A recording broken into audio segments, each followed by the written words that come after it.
le film est assez souvent montré, il est bien présent dans les salles et très présent aussi en DVD, etc. Mais je suis contente de le montrer par exemple un soir, parce que c'est devenu un film de matinée, et aussi de le montrer dans le cadre de ce cycle qui est consacré, vous l'aurez noté, à la comédie musicale hollywoodienne, américaine, et donc de le montrer en regard de ces films que certains d'entre vous sont venus voir ou revoir, et notamment ceux avec Gene Kelly, puisque vous aurez remarqué qu'on a un peu mis l'accent dans notre programmation sur la présence de Gene Kelly. Demy est vraiment nourri de ce cinéma américain qu'il a vu, notamment quand il est monté. Bon, il est nantais, vous le savez, il est monté à Paris et il allait voir des films avec les gens des Cahiers du cinéma d'ailleurs. Et donc notamment après-guerre, voilà, tous ces films américains et notamment des comédies musicales. Donc il est vraiment nourri de ce cinéma-là, de tous les films qu'on a vus ces derniers mois ici. Donc il pense aussi à ça, il pense à l'Amérique. Et pourtant, les Demoiselles de Rochefort, et c'est dans le titre, sont très très ancrées, bien sûr, dans la France, dans la francité, dans la province. Donc on examinera un petit peu ça aussi ensemble. Et ça me semble un très bon, une proposition très originale disons, de mise en image et en musique, puisque la musique de Michel Legrand a une part énorme dans le film. On pourrait dire que Legrand est quasiment co-auteur du film. Je rappelle que Jacques Demy écrit aussi les paroles des chansons, hein, et d'ailleurs, elles existent maintenant, ces chansons de Demy en livre. C'est quelqu'un qui a un talent particulier pour l'écriture des chansons. Et tout cela fait que c'est une sorte d'ovni dans le paysage français, parce que vous avez vu, si vous êtes venu voir les autres films américains, ça demande une comédie musicale, un sens de la division du travail, un hyper-professionnalisme, un degré de perfection dans chacun des domaines, que ce soit le décor, le costume, la musique, etc. Et il faut avouer qu'en France, ce n'était pas tout à fait la tradition d'avoir cela. Cela dit, il faut peut-être rappeler tout de même que la musique et la chanson dans le cinéma français, c'est présent dès le début du cinéma parlant, chez René Clair, par exemple, Sous les toits de Paris, qui s'ouvre sur une longue séquence avec un chanteur de rue qui vend vous savez, les partitions qu'on vendait à l'époque. Donc, il y a aussi une tradition de la présence des chansons dans le cinéma français, mais voilà, c'est cette rencontre extraordinaire entre une tradition française et le cinéma américain que je vous propose ce soir. J'espère que ceux qui auront l'envie et le temps pourront rester. Et je pense aussi qu'il y a des gens ici qui connaissent le film par cœur, donc qui pourront aussi intervenir. Et voilà, je m'en réjouis d'avance. Bon film. C'est vrai qu'on n'a pas prévenu que le film était long, comme beaucoup de comédies musicales. Je vous dis deux choses que je voulais vous dire, et puis après vous faites un ping-pong. D'abord, le fait que cette sorte d'explosion de musique, de joie, de danse, et on va y revenir, et de couleurs, est née quand même d'une frustration, c'est-à-dire le premier long métrage de Jacques Demy, Lola, qui aurait dû être une comédie musicale. Donc il est né d'une envie de comédie musicale très forte. Lola 1960, là on est en 67, et donc n'ayant pas les moyens de faire une comédie musicale à ses débuts, il a dû tourner Lola avec Anouk Aimée, que vous connaissez peut-être ce film. C'est un film dans lequel Anouk Aimée joue une danseuse de cabaret, donc il y a déjà, ça frémit de cette musicalité, cette danse-là, mais en fait, elle danse très peu. Il y a une chanson qui a été ajoutée un petit peu, enfin, par après en post-production, qui est déjà signée Michel Legrand, mais voilà, il y a un côté très post-synchronisé dans Lola, et puis c'est un film en noir et blanc. Donc il y a une double frustration, et au niveau de la musique, ça n'est pas une comédie musicale, et au niveau de la couleur. Et donc il faudra les Parapluies de Cherbourg pour aller... Alors c'est une autre étape, les Parapluies de Cherbourg, qui est une étape où tout le dialogue est chanté. Pour ceux qui n'ont pas vu, c'est étonnant, c'est un exemple d'opéra si vous voulez, mais d'opéra populaire. Le but était que justement, enfin, la remarque est née du fait que dans l'opéra lyrique, on ne comprend pas souvent on n'entend pas bien ce qui est dit, et les Parapluies de Cherbourg, on comprend tout et c'est chanté, disons, de manière non lyrique, mais tous les dialogues sont chantés, donc c'est un type particulier, ça n'est pas à proprement parler une comédie musicale. Donc finalement, les Parapluies de Cherbourg, Jacques Demy a pu accéder à son désir de vraie comédie musicale inspirée par les comédies à l'américaine, parce qu'il a eu les moyens financiers grâce au succès des Parapluies de Cherbourg. Vous voyez qu'on revient à cette idée hollywoodienne que pour réussir, enfin moi je trouve que c'est une réussite, vous pourrez en discuter après, il faut quand même un certain, je disais un professionnalisme, mais aussi des moyens financiers importants. Ce qui est un petit peu à nuancer dans le sens où, alors moi j'ai jamais la mémoire des chiffres, mais la somme n'est pas extraordinaire, ça reste un budget français, mais c'est un gros budget tout de même, mais il y a une vraie ambition qui se voit bien sûr. Ça va des mouvements de caméra. Jacques Demy est extrêmement friand d'une caméra qui soit mobile, hein, à la fois mobile à terre, j'allais dire, mobile, enfin au niveau des personnages. Par exemple, la fin dans la boutique, on voit bien que la caméra danse, et ça, c'est aussi l'héritage de Gene Kelly, qui avait cette pensée de où placer la caméra et comment la caméra suit le danseur. Et puis, donc, une ambition comme ça, formelle, ample, qui est rare dans le cinéma français. Une ambition, bien sûr, à tous les niveaux, mais principalement à ce qui est fait du décor naturel. C'est donc pas un film en studio, on le voit bien. Et ce choix de la ville de Rochefort, ça devait être hier au départ, enfin il a cherché différentes villes, et puis cette idée d'une ville de garnison, c'était intéressant parce qu'il y avait justement ce quadrillage aussi architectural et cette grande place centrale avec ce damier et ce côté un peu, non pas gris, mais disons une couleur un peu neutre, rose-gris, pour pouvoir ensuite placer des couleurs dessus. Et puis il a fait, vous savez peut-être, repeindre la plupart des façades de cette place en blanc. Enfin, il y a toute une modification du décor naturel. Ça aussi, c'est assez extraordinaire, cette hybridité finalement entre l'aspect extrêmement artificiel du film. On va sans doute y revenir parce que certains sont peut-être rebutés par ce sens de l'artifice. Donc cette grande stylisation et en même temps un ancrage provincial, local et dans le décor tout à fait réel. Et il me semble que c'est l'une des grandes forces du film, que cet alliage un peu bizarre, mais au fond qui correspond, c'est pour ça qu'on le montre dans ce cycle, à un aboutissement de l'idée de la comédie musicale, j'allais dire aussi américaine. C'est-à-dire que, si vous vous souvenez, on a commencé ce programme avec Busby Berkeley, des danseuses qui étaient toujours sous la forme du collectif, dont le corps était très présent, très érotisé, mais qui étaient toujours des groupes, des petits bonshommes, des formes géométriques qui étaient extraordinairement filmées de très très haut, etc. Ça, on le voit un tout petit peu dans le générique de début. Vous vous souvenez, quand tout à coup la caméra épouse la machine du tablier, on appelle ça le tablier du pont transborder, et qu'on voit les petits danseurs tout petits, les points blancs, ça rappelle un petit peu Busby Berkeley. Et puis dans l'évolution de la comédie musicale, on est passé, disons, ensuite à Fred Astaire, à une sorte de côté beaucoup plus personnel, enfin beaucoup plus individuel, mais dans un espace qui était encore un espace scénique, un espace théâtral, avec des limites, avec aussi quelque chose d'assez formel dans la tenue. Et puis, alors, c'est pas une évolution au sens où on irait de mieux en mieux, hein, c'est une évolution de la forme comédie musicale, et évidemment c'est à gros traits, mais ensuite on pourrait dire que Gene Kelly, sans s'opposer du tout à Fred Astaire, va quand même libérer le danseur dans le sens d'une énergie qui sort du cadre.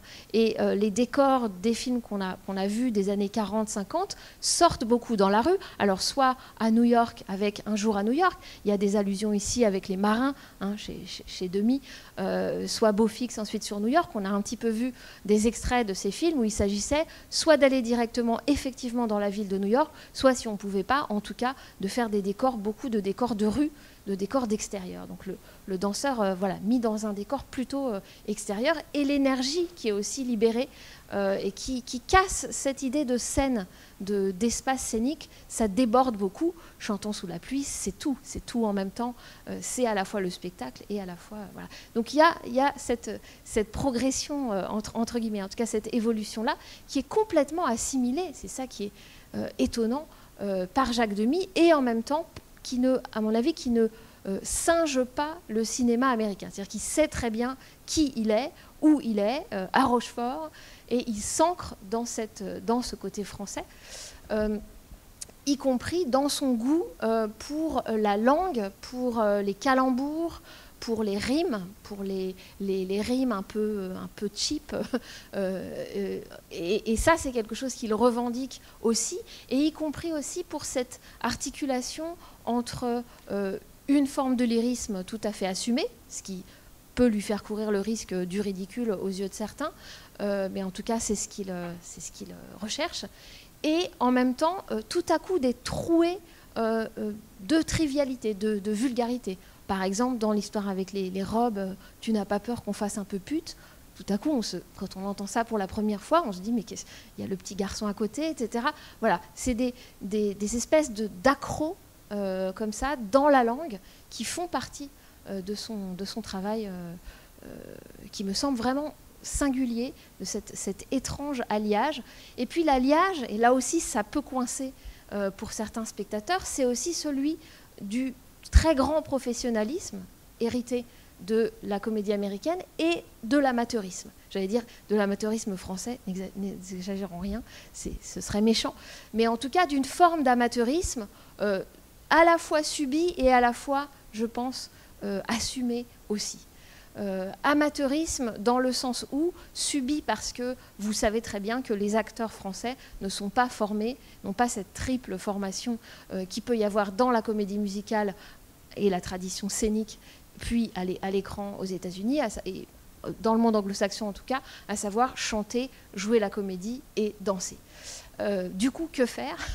Et ça s'en ressent un peu dans le film. Bon, on voit très bien que les deux acteurs américains ont un problème de playback parce qu'ils ne comprennent pas la langue, enfin ils ne parlent pas le français, donc ils sont obligés de faire tout un playback appris par coaching. C'est très très difficile, et on voit surtout Grover Dale, celui qui joue Bill, qui est quand même un peu comme ça en train de mâcher, mais bon, il fait beaucoup d'efforts, mais voilà, par exemple ça se voit, et c'est quand même intégré dans le film, digéré, je dirais, par l'ensemble du film. Et puis même, finalement, la raideur, je trouve, de Catherine Deneuve, qui joue une professeure de danse, mais qui n'a pas du tout de formation de danseuse, alors que sa sœur, oui. Catherine d'Orléac, qui joue la musicienne, on voit bien à la fin dans le pas de deux avec Gene Kelly, est quand même beaucoup plus à l'aise physiquement. Donc voilà, il y a cette façon d'intégrer dans la comédie musicale des gens qui ne sont pas, à strictement parler, des gens de la comédie musicale, que ce soit la troupe de danseurs anglaise, un chorégraphe irlandais, et puis bien sûr cette incroyable invitation à l'Amérique, alors sous deux formes, en tout cas qui sont frappantes. Évidemment, celle qui est la plus émouvante, c'est celle de Gene Kelly, et ce surgissement, alors des années après son âge d'or, hein, on voit bien qu'il est plus tout jeune, il doit avoir 55 ans à peu près. Et ce surgissement-là, bon, il est indiqué au générique. Moi, la première fois que j'ai vu le film, ça commence à dater, mais je n'avais pas vu avec la participation de Gene Kelly. Je peux vous dire que quand j'ai vu qu'il était là, c'est quelque chose d'extraordinaire. Et on sent que cette invitation-là, elle est importante. C'est important que ce soit dans la rue que tout à coup, cette rencontre avec Hollywood se fasse. Il y a quelque chose de natif. Enfin, il apporte beaucoup de choses. Il apporte d'ailleurs sa propre chorégraphie. C'est lui qui fait ses chorégraphies quand il danse. Donc, c'est pas le même chorégraphe que Norman Maine, le chorégraphe irlandais qui s'inspire, on voit bien, du style de Jerome Robbins. Voilà, c'est pas le même type de chorégraphie. il se cite, on pourrait dire, Gene Kelly. Vous vous souvenez le moment avec les enfants. Si vous êtes venu voir Un Américain à Paris, vous avez reconnu des échos du numéro I Got Rhythm, qui était déjà, cette interaction avec des enfants était déjà dans un autre film dont j'ai oublié le titre français, qui s'appelle Living in a Big Way, et je ne pense pas que je vous avais montré un extrait, mais qui est en noir et blanc, qui n'est pas très intéressant comme comédie musicale, mais avec Gene Kelly et avec déjà des enfants. Voilà, il y a ce regard sur l'Amérique, et puis l'autre présence de la comédie musicale hollywoodienne, elle est cette fois plus récente, c'est celle de West Side Story, puisque Jacques Demy a vu West Side Story, donc c'est un film de 60, 61, j'ai toujours un problème de date. Il a fait un grand voyage, son premier voyage aux États-Unis en 65, donc, et puis c'est là qu'il se lance. Alors j'avais il y a longtemps consulté des archives de Demy et j'avais vu qu'il avait en fait vraiment une sorte de tableau synoptique de West Side Story. Il a vraiment étudié la structure du film. Donc on voit, c'est quelque chose qui, c'est pas juste, il a aimé West Side Story et voilà, Mais en tout cas, l'une des traces qui reste de West Side Story, outre cette étude de la structure dramatique du film, des numéros, à quel moment on chante, on danse, etc., c'est évidemment la présence de Georges Chakiris, donc, qui joue le forain, qui joue Étienne. C'est pour ça que je vous ai apporté un petit extrait, pas très long du tout, de West Side Story, vous le connaissez peut-être, mais où on voit... on peut le lancer. Ouais. Où on voit Georges Chakiris danser. Voilà, juste pour. C'est vraiment pas long. C'est une. Bon. On va venir plus au film, aux Demoiselles, mais je voulais quand même vous montrer Georges Chakiris quelques années auparavant, et c'est évidemment ce qui a donné l'idée à Demy de le faire venir dans le film. Ce qui est intéressant dans Les Demoiselles de Rochefort, c'est que si on pense à qui chante, qui danse, qui fait les deux, etc., c'est que quand même j'ai remarqué que les personnages, il n'y a que les personnages qui font un métier artistique dans le film, enfin en lien avec le spectacle, qui chantent et dansent aussi. Et les autres ne dansent pas. Attendez, essayez de me contredire si vous voyez ce que... et les autres ne dansent pas, mais ils ont un rapport, ceux qui ne dansent pas ont un rapport à la parole qui est encore plus aiguisé. Et d'ailleurs, vous l'avez vu à la fin, bien sûr, je ne l'ai pas précisé, mais pour ceux qui ne connaissaient pas le film, je ne sais pas si ça se sent tout de suite, c'est évidemment, c'est des chanteurs qui chantent, comment dire, les comédiens n'ont pas leur voix, aucun, sauf Daniel Darieux. Et c'est pas rien parce que c'est quelque chose de très... je veux dire, c'est un film assez long, ça demande une minutie dans le playback, alors avec l'exception des Américains, c'est pas forcément très réussi, mais les autres, c'est extrêmement bien fait. Et surtout, ça demande un casting vocal assez extraordinaire, notamment pour correspondre au timbre, alors par exemple à la voix de Michel Piccoli, ou bien au contraste vocal entre les deux sœurs.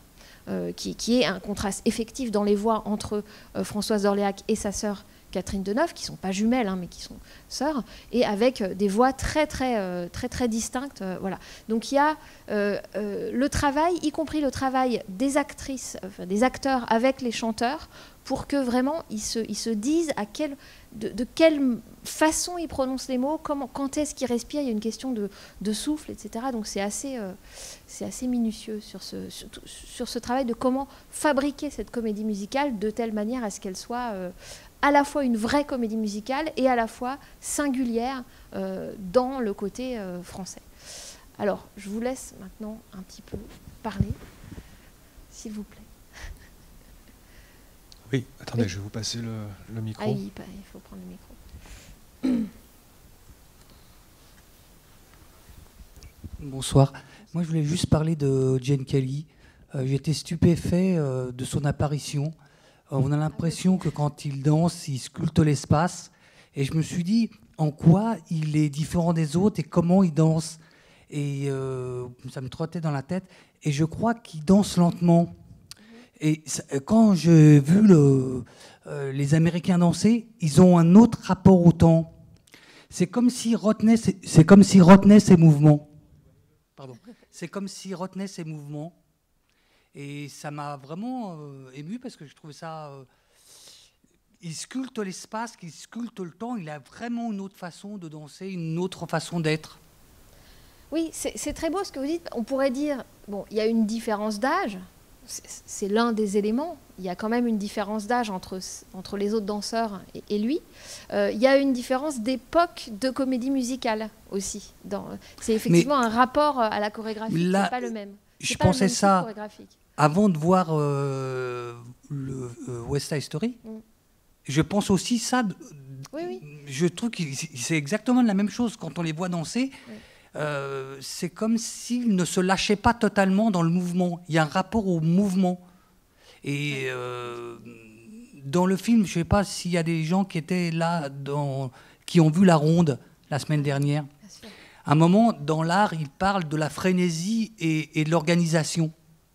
Et là, justement, on a l'impression qu'on n'est plus dans la frénésie, mais qu'on est déjà dans l'organisation, c'est-à-dire dans le rapport à pas se lâcher totalement, à être un peu dans une retenue maîtrisée. Oui. Alors, c'est intéressant que vous parliez de La Ronde de Max Ophuls, parce que Max Ophuls, c'est l'un des grands... Enfin, c'est peut-être le cinéaste préféré, on peut dire, de Jacques Demy. Je ne savais pas. Et c'est pour ça qu'il a demandé à Daniel Darieux de jouer le rôle d'Yvonne, la mère des jumelles, parce qu'il a adoré dans sa jeunesse les films justement de Max Ophuls, notamment Madame de aussi, donc des mélodrames avec des mouvements de caméra extraordinaires. Lui aussi adore les mouvements de caméra par la suite, donc il y a vraiment une filiation entre d'abord le goût pour le mélodrame, l'actrice fétiche de Max Ophuls, en tout cas française, Daniel Darieux, et puis voilà, la façon aussi de sculpter. Vous dites, il sculpte l'espace. Il y a aussi une façon de sculpter l'espace avec la caméra, et qui est très forte dans Les Demoiselles. Il y a énormément de mouvements de caméra. Je vous rappelle, une fois qu'ils eurent passé le pont, après le générique, l'arrivée dans la salle, quand il commence à planter les fanions, etc., le mouvement de caméra est assez virtuose, qui, guidé par la musique la musique de piano qui s'échappe de la fenêtre, la musique du cours de danse, et la caméra monte ensuite de la place où sont en train de travailler les forains rentre dans le cours de danse. Donc c'est vraiment aussi des chorégraphies de caméra. Mais voilà, je m'éloigne un petit peu de ce que vous disiez, mais effectivement, mais vous avez raison, cette tension, disons, créée par la retenue versus l'explosion et le débordement, elle est au cœur du film, elle est au cœur de sa forme, elle est aussi au cœur de son alliage entre comédie et mélodrame, entre légèreté et, disons, le tragique de toutes ces situations qui est quand même très très présent. Et Gene Kelly, dans cette scène d'ailleurs, c'est sur son visage qu'il est expressif. C'est pas dans les mouvements de son corps, mais il a vraiment une beauté sur son visage, et il donne vraiment, il est à l'unisson de ce que, à mon avis, a demandé Demy sur l'extériorité, mais là sur son visage. Oui, mais comme on a vu dans ce programme pas mal de films avec Gene Kelly, du coup on a quand même aussi vu une énergie qui devient différente avec l'âge. C'est pas pour à chaque fois ramener à la question de l'âge, mais quand même c'est important parce qu'on l'a vu assez récemment là, nous ici, dans des rôles où il y avait une énergie très physique, beaucoup plus, un impact si vous voulez, et une rapidité plus grande. Donc il y a aussi cette question-là. Donc le faire revenir à l'âge qu'il a, c'est effectivement lui donner cet espace-temps qui est le sien. Et cette question de la temporalité, elle est très importante dans le film, parce que le film ménage justement ce rapport au temps. Par exemple, dans les chansons, dans la chanson Jumelle, puisque tout le film est structuré sur cette idée très simple mais assez géniale que les gens qui sont destinés à finir en couple, enfin les âmes sœurs, on pourrait dire, partagent les chansons sans le savoir. Donc la chanson de Simon et d'Yvonne, par exemple, ce sont des chansons de flashback. Donc la temporalité, elle est là. Il n'y a pas un flashback dans le film, mais dans la chanson, et Yvonne et Simon racontent quelque chose de leur passé, par exemple. Il y a des façons comme ça de ramener le temps, de même que beaucoup des chansons sont des chansons de projection dans le futur, c'est-à-dire il existe, je ne l'ai pas encore rencontré, mais il existe, etc. Donc ce feuilleté temporel, il est vraiment important dans le film. Feuilleté temporel, mais quand cette fameuse chanson « Nous sommes des sœurs jumelles », c'est en début de film. Je pensais que ça ne serait pas tout de suite. Ah oui, et le fait qu'il y ait cette empreinte très forte, parce qu'il savait que ça serait vraiment la chanson phare du film, on l'a vu, ok, et après tout le reste est un peu une empreinte de ce moment-là. Ah oui, ça c'est... C'est intéressant parce que c'est vraiment aussi la virtuosité du film, c'est la variété. C'est pour ça que je pense qu'il est un point d'aboutissement de la comédie musicale américaine. C'est la variété avec laquelle les chansons sont amenées. C'est-à-dire que Jacques Demy réfléchit à la question centrale à laquelle on réfléchit, et Cukor, et surtout Minelli et d'autres, et même Fred Astaire, à savoir comment on passe du dialogue au numéro dansé, chanté. Je vous avais dit qu'au début de la comédie musicale, c'est simple, c'est l'histoire de gens qui font un spectacle. Bon, bah voilà, c'est carré. Donc ça, c'est un petit peu présent, le backstage musical, puisqu'il y a cette histoire de la kermesse et du numéro du grand Chabavanet, etc. Mais c'est un tout petit morceau du film.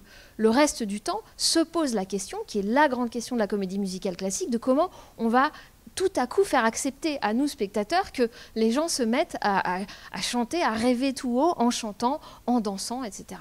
Et bien sûr que c'est une convention, et en 67, on l'accepte presque plus, on pourrait dire, on l'accepte depuis longtemps, mais on l'accepte déjà peut-être presque plus, mais Jacques Demy, il se la repose, j'allais dire, à chaque numéro. Et c'est ça qui est génial, c'est-à-dire qu'il y a des numéros où c'est un glissement, et dès le début, vous dites que le numéro des jumelles arrive tôt, mais ce qui arrive avant, c'est le générique de début, où vous vous souvenez, il s'agit d'un geste extrêmement quotidien, s'étirer, allumer une cigarette, et en fait, ce geste se transforme en danse. Donc c'est exactement comment on passe de l'un à l'autre. Bah, c'est simple, c'est des danseurs, ils sortent, ils s'étirent, et ça devient un ballet. C'est d'une simplicité, mais c'est un mode de passage au numéro dansé. Il y en a d'autres. Le deuxième mode, on pourrait dire, c'est le surgissement. Donc, soit le volte-face dans le numéro des jumelles, elles sont en train de parler et tout à coup, elles se retournent et c'est le numéro des jumelles. Soit le surgissement avec Gene Kelly qui tout à coup amène toute la comédie musicale par sa seule présence. Voilà, il y a différents modes. Il y a aussi le mode, par exemple, interrompu, où on a une chanson qui commence, comme dans la chanson des jumelles, un peu de dialogue, et tout à coup, on n'est pas prévenu, vlam, on a le final de la chanson qui arrive. Ils font la même chose, les forains, vers la fin, avec toujours la bagatelle, etc., où la chanson semble être finie, la fête est finie, et puis hop, il y a un petit final quand ils sont tous les deux. Donc il y a vraiment toutes les manières possibles, disons, de passer de manière très fluide, ou au contraire très spectaculaire, comme ça, de basculer parfois, entre les deux modes, qui sont le mode dialogué et le mode chanté-dansé. C'est assez étourdissant la façon dont il a assimilé tout ça, et en même temps travailler sur le côté province, française, c'est décors réels. Il y a aussi des moments où c'est de la blague, par exemple, quand Piccoli dit « j'ai entendu ce morceau », c'est évident qu'il n'a pas pu l'oublier. Mais alors, là, il joue complètement sur le fait que nous, on le sait, vous le savez, c'est du cinéma et ça reste une comédie musicale, parce que c'est assez drôle finalement ce moment où il dit « je l'ai entendu quelque part ». Alors, il y a deux choses. D'une part, l'humour, vous avez raison, est très présent dans le film, les calembours ou bien ce type de remarques, jusqu'à un humour franchement noir, parce que toute cette affaire Dutroux, avec un Z, outre que nous, ça nous rappelle Dutroux, le belge, mais à part ça, c'est d'un humour extrêmement noir. La façade rose de Chez le criminel, etc. Bon, ça, il faut quand même en parler, parce qu'il y a un noyau bizarre dans cette affaire-là. Mais effectivement, il y a tout un travail humoristique, il y a toujours de l'humour chez Demy, une forme de distance aussi, de distanciation qui est assez saine par rapport à ça. Mais je pense que ça n'est pas que de l'humour. Quand il dit « mais j'ai déjà entendu ça quelque part, mais où ?» Bon, c'est drôle dans le sens du suspense d'Hitchcock, c'est-à-dire le spectateur en sait plus que le personnage. Bon, sauf que en fait, ce suspense-là, il est structurant de est-ce qu'ils vont réussir à se mettre ensemble. D'où le fait qu'il y a 3 fins au film, et elles sont bouclées entre guillemets successivement, avec d'abord le couple Solange-Andy dans la boutique. C'est ensuite Simon et Yvonne, et puis à la fin, alors 3 petits points, puisqu'on voit juste le peintre Maxence qui monte dans le camion. Vous le savez, ceux qui connaissent bien le film, que l'une des versions précédentes, alors pas tournée, hein, mais du scénario, était qu'il se faisait écraser par le camion. Donc vous voyez que l'humour est poussé assez loin. Ce que je veux dire, c'est que avec cette histoire d'humour noir, c'est qu'il faut quand même voir aussi dans le film, et ça c'est, si on voit d'autres films de Demy, vraiment il y a quelque chose là de récurrent, qu'il y a une très grande féerie, et si vous voyez Podane, c'est littéral, puisque c'est un conte de fées. Donc là, il s'en donne à cœur joie dans les décors, dans les costumes, dans les couleurs, etc.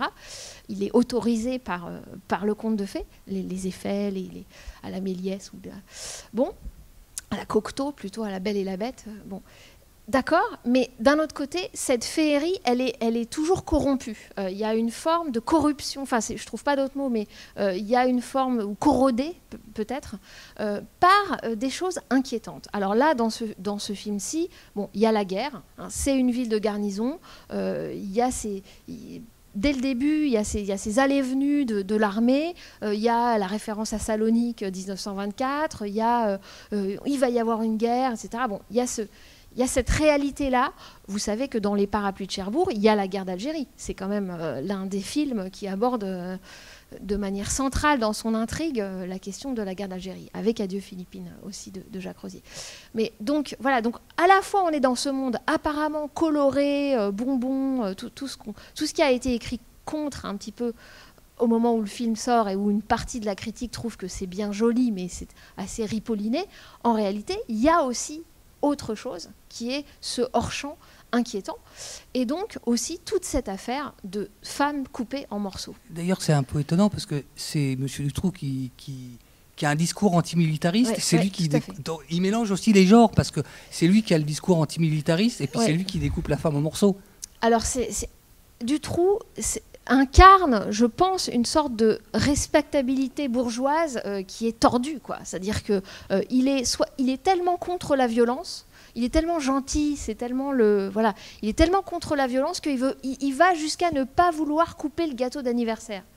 Donc évidemment, et effectivement, il tranche là. Alors évidemment, cette femme coupée en morceaux, en plus, c'est Lola. C'est Lola. C'est ce que j'allais dire. C'est Lola. Qu'il a rencontré il y a 40 ans, qui était danseuse et donc qui rappelle le film. Alors justement, en parlant de feuilleté, il y a aussi le feuilleté de la filmographie de Demy dans ce film, puisqu'il rappelle Une chambre en ville, alors qui est arrivé après. Ouais. Hein, donc on a déjà le titre qui est signalé dans ce film. Il y a aussi Les Parapluies de Cherbourg. Enfin, il parle de cette femme veuve qui élève son enfant seule. Bon, c'est Les Parapluies de Cherbourg. C'est plutôt Lola, parce que dans Lola, il y a aussi une mère avec une fille adolescente. Mais oui, parce que ce feuilleté-là, en fait, Demy voulait faire une sorte de comédie humaine il aurait voulu reprendre toujours les mêmes acteurs depuis le début et faire revenir et faire ce feuilletonnage, mais il n'a pas pu, parce que quand on fait des films, en fait, les acteurs sont pas libres. Donc en fait, le cinéma n'a pas cette logique feuilleté et feuilletonesque. Et alors, il y a aussi un feuilleté, je trouve, on parlait du feuilleté temporel, mais il y a aussi le feuilleté de l'espace. Parce que ce que je trouve extraordinaire, c'est que, bon, il y a cette place, évidemment, mais à chaque fois qu'on rentre dans un lieu, on a l'impression que c'est une scène de théâtre. Et on voit, alors nous, on est spectateurs et du film et de la scène, et on voit aussi des passants qui sont spectateurs sans l'être, parce qu'on a l'impression que ça ne les intéresse pas ce qui se passe dans le théâtre. Et ça, je trouve ça fabuleux, parce que c'est en permanence dans le film, du début jusqu'à la fin. On a toujours ces personnages qui sont colorés, qui se promènent ou qui dansent. Et c'est, bon, voilà, je trouve c'est... Et alors, quand Yvonne dit « je suis dans mon bocal », je crois, elle appelle ça son aquarium. Ouais. Oui, on a cette impression d'aquarium, effectivement, quand ils sont enfermés dans ces espaces et qu'ils se mettent à parler, puis à chanter et parfois à danser. Et ça, il faut peut-être dire que le café, où elle vend des frites, et un décor pour le coup construit sur la vraie place, mais c'est effectivement l'édifice café est construit, et du coup ça permet beaucoup de choses parce que ça lui donne un côté prisme. Il y a un effet à la fois, centripète de ce lieu. Les gens y viennent, en repartent, centrifugent ensuite. Je vais en permanente, je vais à Paris, etc. Donc ça, c'est le décor construit et central du film. Il y a un côté scène de théâtre dans ce café, parce qu'il y a deux il y a côté cour et côté jardin. Donc, ce qui est alors, le moment où Delphine manque de rencontrer Maxence, ça se joue à quelques secondes. Ça, c'est le presque cœur. Une pièce de théâtre. Ce moment-là, ce moment où il arrive, alors je ne sais jamais côté cour et côté jardin, vous m'excuserez, voilà, elle est côté cour et il rentre côté jardin pendant qu'elle va voir Pépé, et puis il ressort, etc. C'est typique, en fait, de toute la structure du film, à savoir des chassés-croisés. Et c'est ce que a écrit d'ailleurs Gilles Deleuze. Oui, il a écrit quelques lignes sur le film en disant que quelque chose comme les chassés-croisés ont remplacé la narration quasiment. C'est-à-dire que la dramaturgie serait uniquement le fait de... comme si la narration s'écrase sur le décor, si vous voulez, et il s'agit juste d'entrée et de sortie. Mais en fait, ces chassés-croisés, ils sont une spatialisation de ce qui se passe dans tout mélodrame, à savoir une asynchronie, à savoir que quand il y en a un qui aime, l'autre en fait est déjà marié ou est pas encore, etc. Et ça n'est que ça le mélodrame, ces contretemps, si vous voulez, ces intermittences du cœur ou ces contretemps autres qui sont des contretemps sociaux.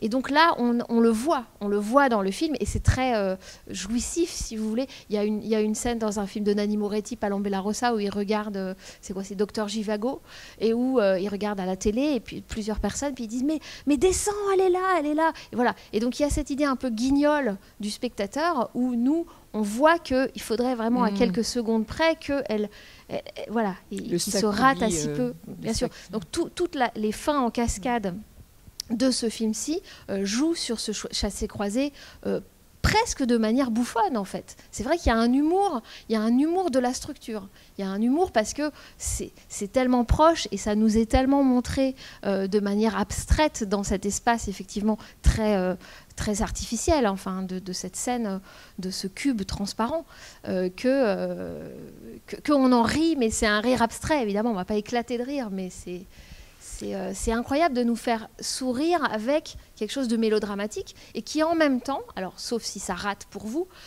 garde quelque chose, enfin nous touche du point de vue sentimental, émotionnel, très fort. Chacun peut se relier à ces retrouvailles, à ces arrachements. Et d'ailleurs, moi ça me fait plutôt rire quand Yvonne, quand Simon lui dit « c'était beau le Mexique » et qu'elle dit « oui, très beau », évidemment, très beau, c'est vous, c'est pas le Mexique. Voilà, bon. Enfin, en tout cas, moi, c'est comme ça que je l'entends. Donc, à la fois, on sourit et à la fois, c'est des choses très intimes qui sont dites. De toute façon, si je peux revenir à la comédie musicale et ce qu'on en creuse un petit peu avec ces quelques séances, c'est quand même l'idée du moi caché qui est révélé, ou des émotions profondes tout à coup d'une réalisation, alors amoureuse le plus souvent, mais ça peut être aussi artistique. Dans Un Américain à Paris, il est peintre, et voilà, c'est un enjeu important aussi. On pourrait dire que dans le western, cette question du moi caché, elle se révèle sous une forme souvent criminelle ou asociale, mais dans la comédie musicale, elle se révèle du côté plutôt de la joie, de faire sortir la joie par l'énergie physique, par la danse, par le chant, par l'exubérance. Donc c'était aussi le projet de cette programmation de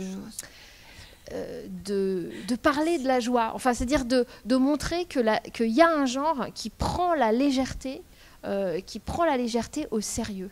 Et il me semble que ce film-là, mais y compris si on avait pu vous montrer des films du début des années 30 de Lubitsch, avec le côté un petit peu opérette du Mittel Europa dans des pays imaginaires, il y aurait déjà eu cette question-là de la légèreté. Attention, la légèreté, c'est quelque chose qu'il faut prendre très au sérieux. Et quand la gravité historique arrive, donc Lubitsch cette fois-ci dans les années 40, ou bien Le Dictateur dont vous avez vu des petits extraits avant le film, eh ben, il faut être encore plus drôle pour que l'humour soit en prise directe avec le réel. Donc il ne s'agit pas de lâcher la légèreté pour tout à coup basculer dans la tragédie, mais de continuer là-dessus.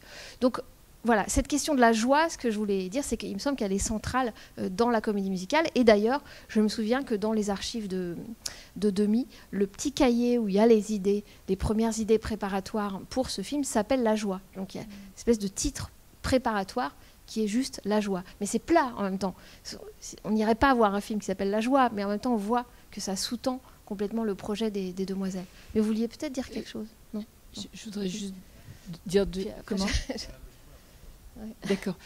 Justement, Demy avait dit qu'il voulait que ce film, qu'il sorte de ce film, en fait, que les spectateurs sortent de ce film avec un sentiment joyeux. Et alors, je voulais juste revenir vite fait sur la danse. D'abord, Gene Kelly, effectivement, il peut se permettre d'être en retenue comme tous les grands danseurs parce qu'il a toute la puissance du grand danseur. Et c'est ça la force de quelqu'un qui est un grand danseur, c'est de pouvoir danser en retenue. Et on le sent bien là, et c'est magnifique. Et en plus, il se déplace comme un chat, enfin, il est d'une beauté physique absolument incroyable. Et alors, Chakiris, justement, c'est bien que vous ayez montré cet extrait. Moi, je l'aime beaucoup, évidemment. Et je trouve que je n'avais pas fait attention à qui avait fait les chorégraphies dans Les Demoiselles de Rochefort, mais je trouve qu'il est sous-employé et que les danseurs en général dans Les Demoiselles de Rochefort ne sont pas à la hauteur des danseurs qu'on peut effectivement retrouver dans West Side Story, dans toutes ces grandes comédies où, enfin, bon, par exemple West Side Story, puisque c'est la comédie musicale dont vous avez montré un extrait, c'est vraiment extraordinaire la manière dont ils dansent. Oui, mais alors justement, je pense que c'est lié à cette hybridation entre le professionnalisme et l'amateurisme. Si vous mettez des très très grands danseurs à côté de Catherine Deneuve, et voilà, donc il faut justement faire qu'on ne coule pas ses partenaires. Et ça, c'était un grand truc de Gene Kelly, parce qu'on a pu lui reprocher de supprimer des numéros dans certains de ses films parce qu'il aurait été éclipsé par un autre, etc. Je ne pense pas du tout. Je pense au contraire que Gene Kelly, il faisait très attention à ça. Et vous vous souvenez, dans Un Américain à Paris, il s'ajuste aussi avec, par exemple, sa partenaire, même si c'est une danseuse de ballet, Leslie Caron, c'est encore une autre question. Mais pareil, on pourrait dire avec Astaire et Hepburn dans Funny Face qu'on a montré la dernière fois. C'est toujours une alchimie, c'est-à-dire qu'on ne peut pas écraser l'autre en tant que danseur alors que l'autre n'est pas danseur. Donc il y a aussi ça. Dans le côté les ballets sont moins bons, alors parce que aussi le chorégraphe c'est pas Jerome Robbins, c'est Norman Mann qui est du même style mais qui a pas un génie de la chorégraphie. Mais je pense que la chorégraphie elle joue aussi dans le décor. Donc c'est important aussi dans la chorégraphie, l'utilisation des éléments du décor et des éléments architecturaux de la place, quoi. Tout joue. Les couleurs jouent entre elles, le fait qu'il y ait des couleurs qui se tressent entre elles, du sens, par exemple, elles apparaissent dans les chansons, l'histoire des yeux bleus, de dire c'est pas de la peinture abstraite puisque ce bleu n'est pas un bleu abstrait puisque c'est la couleur de tes yeux. Donc c'est des liens entre la forme et le récit et la psychologie. Tout ça est un dosage. Ce que je veux dire, c'est que c'est un dosage qui implique parfois peut-être de baisser la performance, quoi. Les chorégraphies sont très belles. Effectivement, la performance des danseurs. Ouais. Pareil entre Grover Dale et George Chakiris, qui a quand même une petite différence de précision et de niveau, donc les deux forains, et on ne peut pas en laisser un écraser l'autre parce que c'est George Chakiris. Tout étant construit par dédoublement chez Demy, donc il y a les deux forains, les deux jumelles, etc. La question du double, elle est partout. Donc à partir de ce moment-là, vous ne pouvez pas en laisser un dépasser trop par rapport à l'autre, même si c'est le chef, Étienne est le chef. Donc il y a aussi tout le côté esthétique du film, c'est-à-dire l'art à cette époque-là, le design, et c'est très intéressant aussi. C'est très harmonieux. On voit, je pense que c'est le mobile de Calder. Oui, c'est Calder, oui. Un tableau noir et blanc, alors je ne sais pas de qui ça vient, mais il me semble que j'ai lu, mais j'ai oublié. C'est assez connu aussi. Ouais. Vasarely.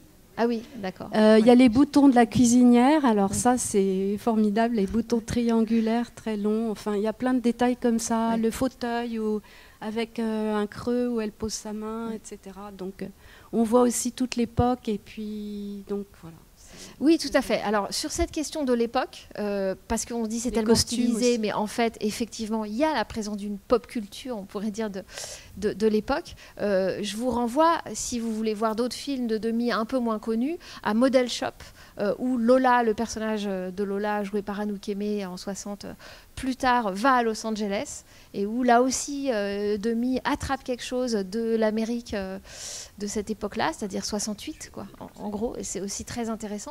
Il a un œil pour ça, ou bien même ce film un peu mineur, l'événement le plus important depuis que l'homme a marché sur la Lune, où Mastroianni va devenir enceint, avec aussi Deneuve. Il y a un travail sur les couleurs très très acidulées, très pop dans les années 70, et que reprendra d'ailleurs Chantal Akerman dans Golden 80s. Donc voilà, il a vraiment laissé une empreinte aussi, j'allais dire une empreinte chromatique dans le cinéma. C'est un film qui a plein de... Qui a influencé de manière très différente dans le rapport à la musique. Bon, après, c'est des épigones parfois. Christophe Honoré, je ne sais pas si vous avez vu ces films dans les 20 dernières années, dans les 15 dernières années, où les gens se mettent à chanter. Mais même finalement, René, dans On connaît la chanson, où tout à coup, les gens s'arrêtent et chantent un standard de la chanson. Voilà, donc toute cette façon dont la chanson est présente aussi dans les films. Mais effectivement, le travail sur les couleurs, ça, c'est vraiment... Le travail de Demy en très très forte collaboration avec Bernard Évin, son décorateur. Et si vous n'avez pas vu Les Parapluies de Cherbourg, c'est un festival de papier peint. C'est extraordinaire. Et surtout la façon dont les couleurs des décors sont coordonnées avec les couleurs des costumes, puisque d'ailleurs je crois que c'était un couple, le décorateur et la costumière, dans mon souvenir. Très très ancienne connaissance d'école de Demy, et donc il faut cette alliance-là, et c'est là où on arrive à un type de collaboration qui ressemble à celui beaucoup plus formalisé des studios, mais où il y avait aussi cette excellence des différents chefs de poste. Sauf que là, il se trouve que c'est des copains de l'école de Beaux-Arts de Nantes, de Demy, mais ça revient au même dans la proximité dans laquelle il travaille, de même que Michel Legrand, qui a écrit ses mémoires, donc vous pouvez regarder comment il raconte qu'il a créé les films avec Demy. Ils étaient vraiment au piano l'un l'autre, et l'un changeant ses textes parce que la musique, etc. Et je vous recommande un CD qui est dans un coffret de CD avec tous les CD Demy Legrand, et notamment un où il y a les maquettes de versions précédentes, notamment de la chanson des Demoiselles. Il a essayé au moins 10 airs différents, et c'est assez étonnant. Donc voilà, on pourrait continuer longtemps. Oui. Non, parce que c'est la costumière. Je crois qu'elle s'appelle Jacqueline Maillan, mais j'ai un vrai problème avec les noms. Pas Jacqueline Maillan, l'actrice, hein, mais...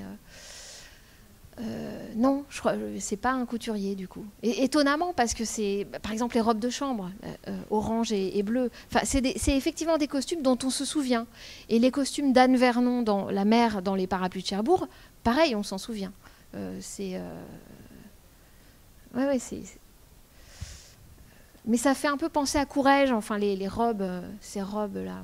Ouais. Non, il y a vraiment quelque chose de l'époque à tous les niveaux. Ouais. Oui, moi en fait, plus ça va, plus j'aime bien les films de Demy. Je pense que les premières fois que j'ai vu des films de Demy, ça m'a gonflé terriblement.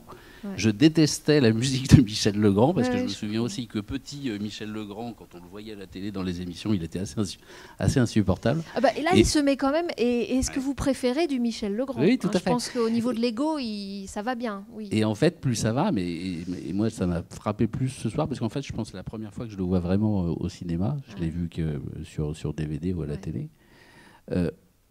Je ne me souvenais pas que les paroles des chansons sont aussi ciselées. Moi, je trouve ça magnifique. C'est quand même très fort de réussir. Alors, on peut trouver que l'histoire est cucu, tout ce qu'on veut, hein, mais les paroles sont remarquables, quoi. C'est des vraies paroles de chansons.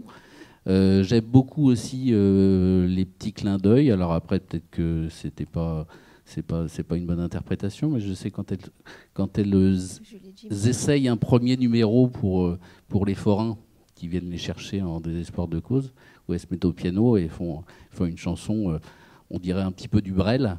Oui, dans le port de Hambourg. Voilà, donc moi je trouve ça assez amusant. La Chabanane, ça fait un peu penser à Gainsbourg aussi. Enfin, il y a des petits clins d'œil sur la mise en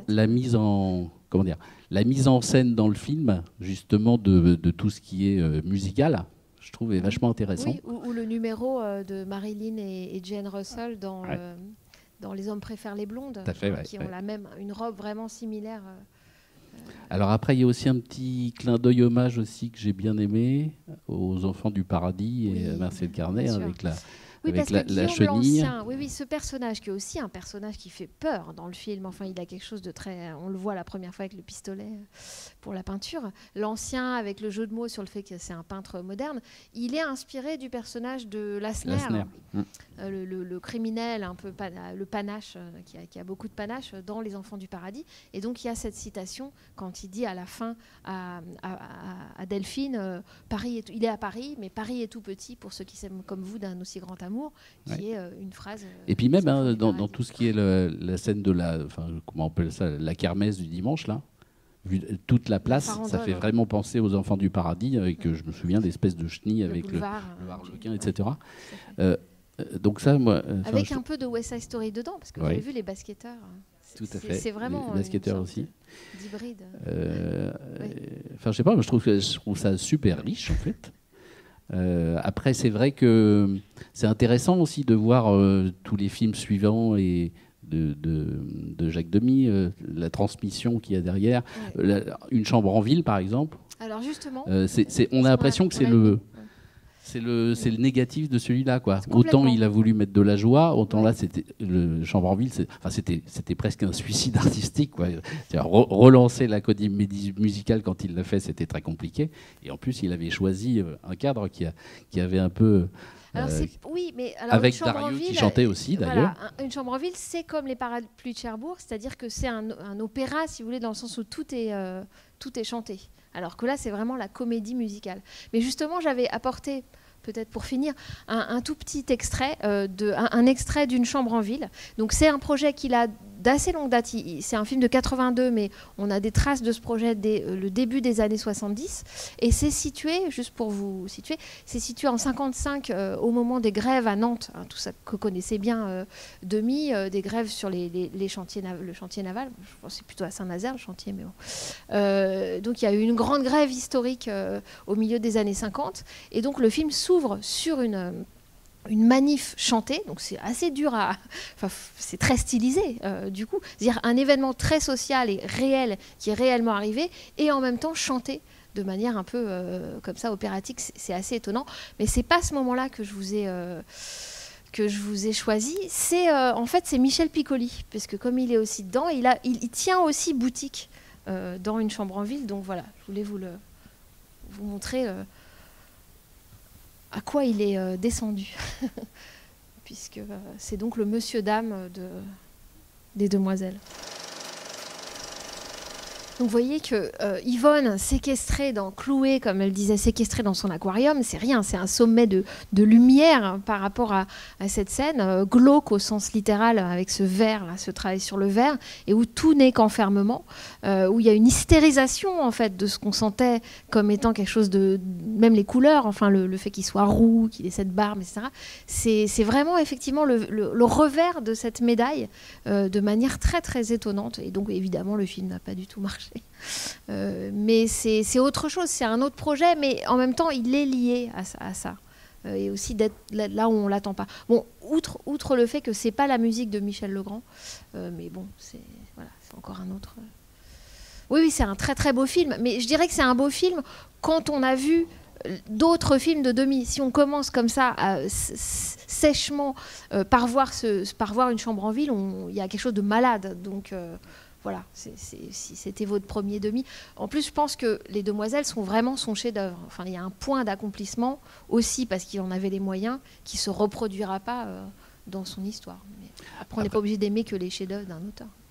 Après, peut-être je me trompe, mais il me semble que Catherine Deneuve devait jouer, non ? Oui, oui. Alors justement, Et elle a pas voulu jouer parce qu'elle voulait chanter, il a refusé, c'est ça ? C'est intéressant, comme à la fois Demi, c'est pas qu'il l'a découverte, elle avait déjà joué dans pas mal de films, même étant toute jeune, mais il a vraiment fait de Deneuve une star avec les Parapluies de Cherbourg. Et pourtant, elle est très perfectionniste aussi, je pense. Elle fait tout le truc qu'il faut pour faire le très bon playback quand même. C'est-à-dire, pour un acteur, ne pas parler du tout dans les Parapluies de Cherbourg, du début à la fin, puisque c'est chanté par quelqu'un d'autre.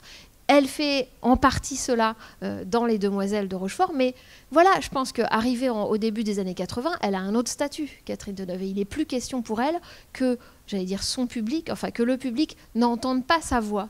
Et donc, elle veut bien chanter, mais pas...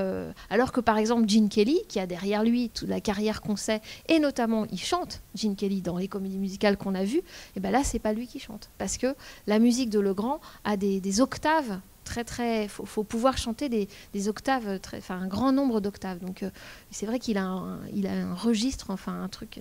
très limité, Kelly. Il n'a pas une grande puissance vocale. Mais voilà, lui, professionnel et grande star hollywoodienne, il accepte d'être chanté. Et effectivement, Deneuve a un statut dans le cinéma français aussi. Et d'ailleurs, Depardieu aussi a refusé. Donc vous voyez qu'on est vraiment là dans le cinéma français des années 80 avec des très grosses stars, donc du coup Dominique Sanda. Mais c'est très bien. Et juste, je ne m'en souvenais plus, mais c'est vrai qu'il y a le vison qui est porté par Dominique Sanda, qui est nu en dessous pendant tout le film, je crois, pratiquement. Et ça rappelle aussi la peau de bête, la peau d'âne de Catherine Deneuve, quoi. Il y a aussi, Oui, c'est tout ce côté du revers. Hein. La peau de bête, c'est vraiment ça. C'est-à-dire que c'est la princesse, Catherine Deneuve, dans Peau d'âne. Et en même temps, à un moment, elle prend la peau d'une bête puante, d'un cadavre d'âne. Hein, c'est ça dans le conte. Et donc, il y a toujours ce revers-là, comme je disais, la féerie, mais...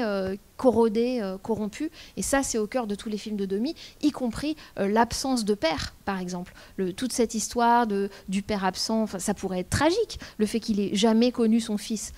C'est un sale coup quand même qu'elle lui a joué, Yvonne, à pas lui dire qu'elle avait eu Boubou. Bon voilà, des choses qui pourraient être quand même assez... et qui vont se systériser là encore à la fin de sa carrière avec 3 places pour le 26, où on a quasiment une situation d'inceste, puisque une jeune comédienne qui est en admiration devant un personnage joué par Yves Montand, c'est-à-dire Yves Montand lui-même, qui tombe vraiment amoureuse et qui va se retrouver à coucher avec lui sans savoir que c'est son père. Donc la question de l'inceste, elle revient, elle est dans Peau d'âne, elle est dans le conte de Peau d'âne, le risque de l'inceste, et elle est aussi au cœur du cinéma de Demy. Oui, c'est assez faisandé, hein. Mais c'est vrai que Les Demoiselles, c'est un équilibre, tandis que dans d'autres films, ça va vraiment très très loin dans une forme de noirceur. Donc j'espère que vous verrez d'autres de ces films, et si vous les voyez en DVD, vous aurez aussi un très joli court-métrage avec, pareil, une femme dans un vison, qui est La Luxure, et que je vous recommande parce que c'est l'un de ces courts-métrages de jeunesse, et où quelque part on a tout le programme de ce que sera Demy après. C'est un film en noir et blanc, mais avec Trintignant d'ailleurs. Donc voilà, il y a toujours des choses à découvrir dans la filmographie de Demy. Et je vous donne quand même rendez-vous la prochaine fois. Le 11 avril. Le 11 avril, d'accord. Pour New York, New York. N'oubliez pas de venir à 19h30. Et là, Là, comme on a dépassé l'âge d'or américain, on a des auteurs qui font des films à partir de cet âge d'or de la comédie musicale. Et là, donc, c'est Scorsese avec New York, New York. Et bien sûr, la fille de Judy Garland. Lisa Minnelli, bonne nuit. Merci.